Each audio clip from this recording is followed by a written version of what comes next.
ஜவானுக்கு பிறகு இயக்குனர் Atlee Bollywood mega star Salman கானை வைத்து ரூபாய் 600 கோடி பட்ஜெட்டில் தனது 6வது படத்தை திட்டமிட்டார். இருப்பினும் அட்லியின் திட்டம் நடக்கவில்லை.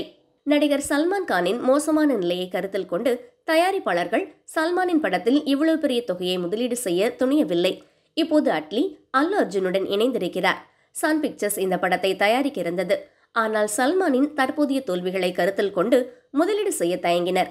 இப்போது அட்லி அதே கதையை அல்லு அர்ஜுனை வைத்து இயக்குகிறார். 2 கதாநாயகர்களில் 2வது ஹீரோவை பற்றி இன்னும் முடிவு செய்யவில்லை. 3 கதாநாயகிகளில் ஜான்வி கபூரும் ஒருவர். இப்படத்தின் ஷூட்டிங் தற்போது தள்ளி போய்க் கொண்டிருக்கிறது. காரணம், அட்லி இந்த படத்தை இயக்க தயாரிப்பாளர்களிடம் 100 கோடி ரூபாய் சம்பளம் கேட்டிருக்கிறார். அதனால் பல தயாரிப்பாளர்கள் சத்தமில்லாமல் கலந்து கொள்ள படம் ஆரம்பிப்பதில் சிக்கல்.